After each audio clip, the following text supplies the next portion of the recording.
अस्सलाम वालेकुम everyone, welcome to Foodly ever after. उम्मीद है आप सब खैरियत से होंगे और अपनी लाइफ एंजॉय कर रहे होंगे। तो आज हम आपके लिए लेकर आए हैं मज़ेदार से रशियन सैलड की रेसिपी। बहुत ही आसान सी रेसिपी है और इसके चंद मेन इंग्रेडिएंट्स हैं जिनके साथ ये तैयार होता है। और इसका जो टेस्ट है वो बहुत ही मज़ेदार होता है। तो आप इसको अपनी एज अ स्टार्टर अपनी दावतों में रखें, या ईद का मौका आ रहा है तो आप इसे ईद पर बनाएं, सबको बहुत पसंद आएगा। और रेसिपी भी बहुत आसान है जो इस गर्मी में बिल्कुल झटपट से बन जाती है। तो चलें फिर फटाफट से रेसिपी की तरफ चलते हैं। तो सबसे पहले हम जो रशियन सैलड के इंग्रेडिएंट्स हैं वो देख लेते हैं। यहाँ पे मैंने ले लिया है सेब, और उसके साथ यहाँ पे है हमारे पास फ्रूट कॉकटेल, और मैक्रोनीज़ हैं, पास्ता मैक्रोनीज़, और उसके साथ है यहाँ पे आलू। और हमने इसमें ऐड करने के लिए लिए हैं बादाम। उसके साथ आप किसी भी ब्रांड की क्रीम ले लें, और साथ में इसके मायोनीज़। तो ये इसके इंग्रेडिएंट्स हैं जो हम बीच में ऐड करेंगे। इसके अलावा अगर इसमें आप मटर ऐड करना चाहें तो वो भी ऐड कर सकते हैं। अगर आप कॉकटेल की जगह सिर्फ पाइनएप्पल ऐड करना चाहें तो आप वो भी ऐड कर सकते हैं। तो अब हम इसको मिक्स कर लेते हैं। सबसे पहले आपने यहाँ पे एक पूरा पैक जो है हमने ले लिया है ऑल पर्पस क्रीम का। आप किसी भी ब्रांड की क्रीम यूज़ कर सकते हैं। और उसके बाद हम पूरा पैक हमने इसमें ऑल पर्पस क्रीम का ऐड किया है। और उसके बाद हम इसमें मायोनीज़ ऐड कर देंगे। 5 से 6 टेबल स्पून इसमें हम मायोनीज़ ऐड करेंगे। और उसके बाद यहाँ पे मैंने ले ली है पाउडर्ड शुगर, जो कि मैंने इसमें ऐड की है 3 टेबलस्पून भर के। आपने इसमें पाउडर्ड शुगर ऐड करनी है। और पाउडर्ड शुगर ऐड करने के बाद हम इसमें ऐड करेंगे ब्लैक पेपर।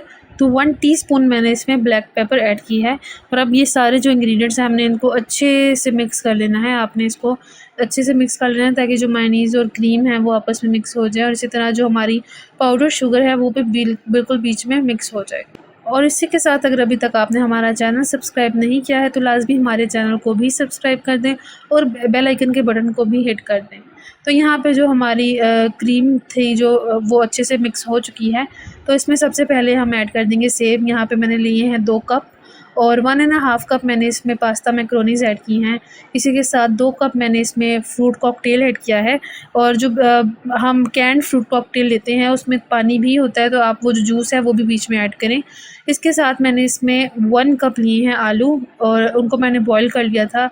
इसी तरह से मैक्रोनीज़ को भी मैंने 10 मिनट गर्म पानी में बॉईल कर लिया था। अच्छा, इन जितने भी इंग्रेडिएंट्स हैं जैसे आलू हैं और सेब हैं, इनको आपने क्यूब्स में काट लेना है छोटे छोटे। और उसके बाद हम इसमें ऐड करेंगे बादाम। और बादाम ऐड करने के बाद उनको भी हमने जो है बारीक सा चॉप कर लिया था। तो वो ऐड करने के बाद हम जितने भी अपनी जो फ्रूट्स हैं, जो इंग्रेडिएंट्स हैं, उनको अच्छे से मिक्स कर लेंगे ताकि क्रीम में सब कुछ जो है वो मिक्स हो जाए। और इसी के साथ लाज़मी हमारे चैनल को भी विज़िट करें, वहाँ पर आपको बहुत ही मज़ेदार सी रेसिपीज़ मिलेंगी। और इसी के साथ हमने फूड रिव्यूज़ भी शेयर किए हैं, तो आपको वो देखने में भी मज़ा आएगा। और लाज़मी हमारे चैनल को अपने फैमिली और फ्रेंड्स के साथ भी शेयर करें। आपको हमारी रेसिपीज़ पसंद आए तो कमेंट सेक्शन में हमारे साथ अपना रिव्यू भी लाज़मी शेयर करें। तो ये इंग्रेडिएंट्स जो थे हमने ये अच्छे से मिक्स कर दिए हैं। तो आप देख सकते हैं कि क्रीम अच्छे से इन पर कोट हो चुकी है। तो बस हम ऊपर से थोड़े बादाम मज़ीद इन पर गार्निश कर देंगे, और कुछ फ्रूट्स पीसेस जो हैं वो हम मिड में रखेंगे। तो इस तरह से हम इसकी सर्विंग कर लेंगे। यहाँ पे आप देख सकते हैं कि आसान सा और मज़ेदार सा रशियन सैलड है बिल्कुल तैयार। पूरा ये क्रीमी सा, और इसमें जो हमने इंग्रेडिएंट्स ऐड किए हैं उनका एक बहुत ही मज़ेदार सा टेस्ट आता है ब्लैक पेपर के साथ। तो उम्मीद है आपको ये रेसिपी पसंद आई होगी। लाज़मी आपने इस रेसिपी को ट्राई करना है और अपनी फैमिली और फ्रेंड्स के साथ भी शेयर करना है। इस ईद पर लाज़मी इस रेसिपी को ट्राई करें, और इसके साथ-साथ कमेंट सेक्शन में हमारे साथ अपना रिव्यू भी शेयर करें। इंशाल्लाह हम दोबारा हाज़िर होंगे कुछ नई मज़ीद मज़ेदार सी रेसिपीज़ के साथ या फूड रिव्यूज़ के साथ। तब तक के लिए अल्लाह हाफ़िज़।